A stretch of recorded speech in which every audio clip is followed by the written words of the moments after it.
Okay, now Strikeforce, Henderson, Sobral.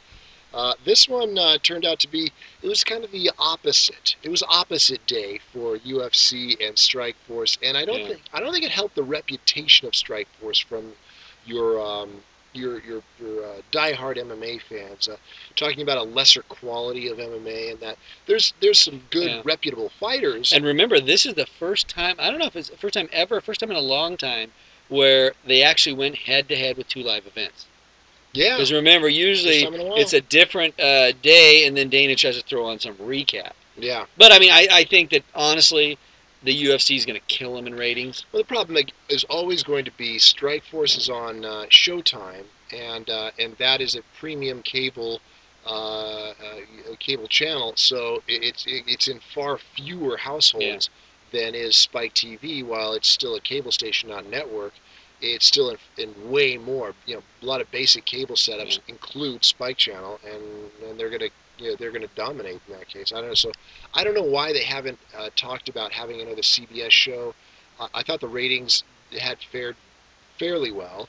Yeah, I think it's a Fedor thing. I think they want to stack. If they're going to go CBS, they're going to want to stack it with something good. But I don't know. I mean, yeah, you're right. Don't they have one more? Is it a three deal with I thought it was. That CBS? was something. So I think there's one more. But yeah, I mean, the tough thing too, and we'll get into the fights, but it's almost like they got to roll out their stars every time. Hmm. But it's thin, Yeah. because well, the first fight of the evening was kind of thrown together in like a week and a half or whatever Very little notice. because of Herschel Walker getting injured. Right. And think, love Herschel Walker, and I think he may put butts in the seats, people watching it, but um, can you imagine that being like a real what he's only had one MMA fight, Right. and but the fact that that's kind of how thin, and I think that's the only thing I won't fault Strikeforce because Strikeforce it is what it is.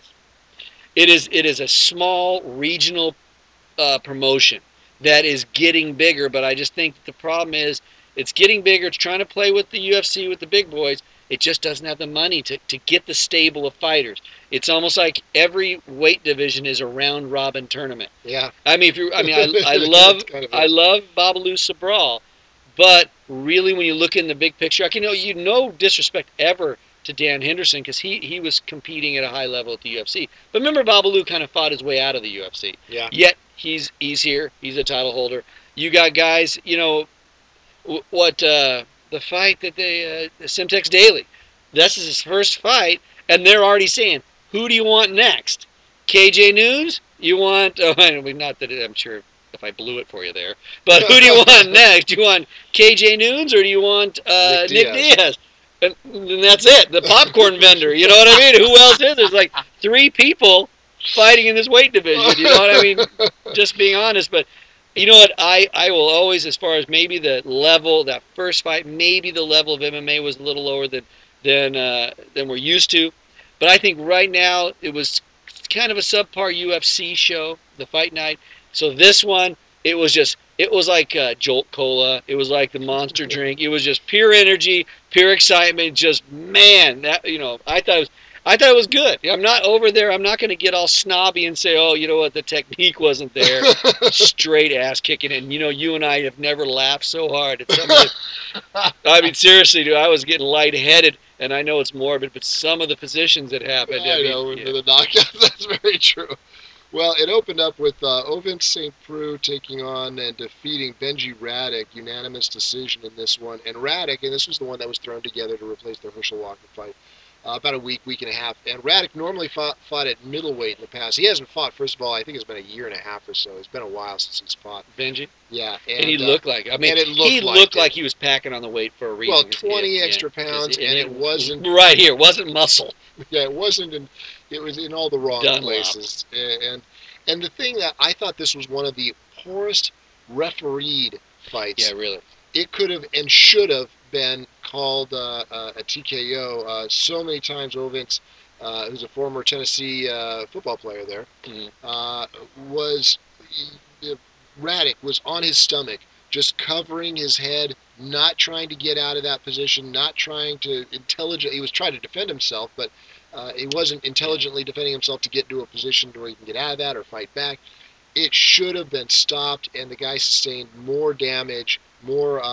injury inflicted upon him Yeah. than should have been.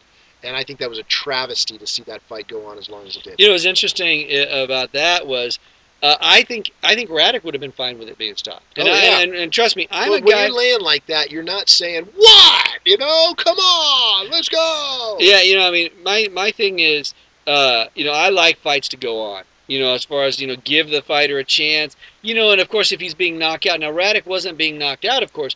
He was not defending himself, and he wasn't even attempting to defend himself. He was covering up, or, you know, sort of covering up and getting pounded, repeatedly pounded. I mean, the only thing truly that saved him was his opponent getting tired. Yeah.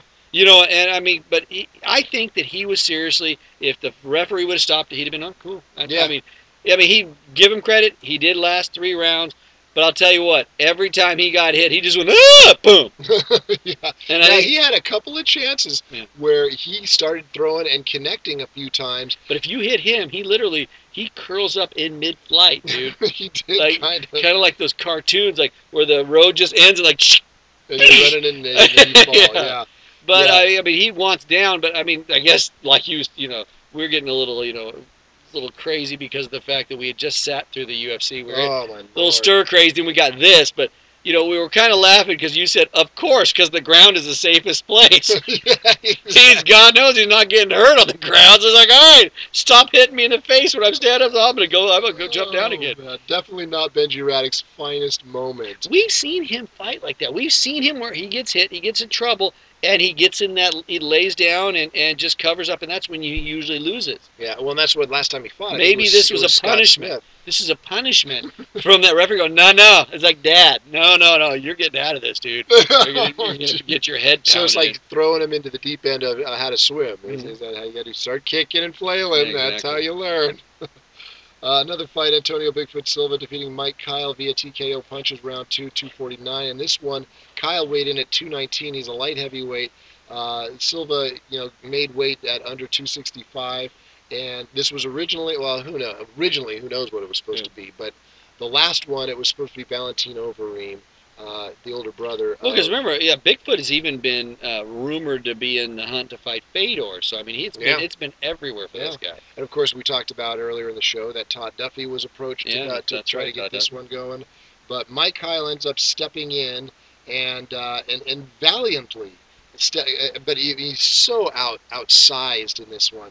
But valiantly puts up a hell of a fight to the point where he almost knocked out Antonio Silva. But Silva was able to intelligently defend himself, not turtle up, and he was rolling. Yeah, but he was. Yeah, he was. Yeah, I mean, no, he even was when he moving around. looked like he was stunned a couple times. But yeah, I was really impressed. You know, Bigfoot Silva though. I mean, he took that one shot. You know, but after that, once he got him, I mean, you kind of joked that it was literally like there was a little bit when he had him on the ground. Bigfoot, you said it's like he had a boy on his chest. The little boy was, he's holding a little boy against him. But he just seemed, I mean, it was 40 pounds difference, I believe, in the weight. Yep. He just seemed so much bigger and stronger. And the thing about Bigfoot Silva, he's a very talented jiu-jitsu guy, extremely powerful, and a technical fighter. He's not just a big guy. You know, sometimes we talk about like Hung Man Choi. All really Hung Man is a big dude. Okay, you know what I mean? He can dance. Don't get me wrong there, but other than that, he's not much as a fighter. Bigfoot is. Yeah. This, I mean, we'll see if this one shot. It kind of reminded me of like Randy Couture, Tim Sylvia, when Randy just dove in for the big shot. Fedor ended up with the same shot on Tim Sylvia, and that reminded me of what happened here. And that was the one opening I think that Bigfoot had to lose. And after that, he was, you know, in it, and then took him to the ground. And it was over. So now you've got the 3-man musical chairs from the heavyweight division, and who does Antonio Silva fight next? You know, at this point the rumors have Fabricio Verdum returning in March to fight to fight Alistair Overeem. So I see the door being wide open to see an Antonio Silva Fedor Emelianenko fight. Then that's the only thing that makes sense. If Verdum is going to fight Fedor in March, I see Antonio Silva then stepping up against Fedor. So I tell you though, Verdum, that'll be a good fight. Verdum Overeem, if that happens. I say Overeem gets that one. I would think so too. And that'd be a good CBS card when you put that, and then you also put the Antonio Silva Fedor card, Yeah, that'd be Fedor interesting. fight on that card. I'm so paranoid about the Fedor situation. This is the last fight in his deal. Yeah, well, Unless they but renegotiate. they're in the process of doing that. He has one fight left on it, but they're looking to extend it. But also there was a time lapse on the that one fight. It was 3 fights through the 2010. It was a 1 year deal, so it was That's right. basically going to wrap up. Yeah, but if he's he been didn't the fight one. in January anyway. That's the problem. Is he's been the one dodging this thing. Yeah. I mean, but uh, I don't know. I'm not saying I'm Nostradamus, which I am. I did say I didn't think he was going to make it through the 3 fights undefeated. I think if he did, again, they're going to immortalize him. But I think the thought he worst would. thing, unless they get a longer deal from him, I think if you go Fedor Verdum, he's going to beat Verdum, and then it's all over at that point. Yeah. All right. Well, I tell you what, we got 3 more fights on this card, so let's take a YouTube video break and resume by recapping the remaining Strikeforce fights.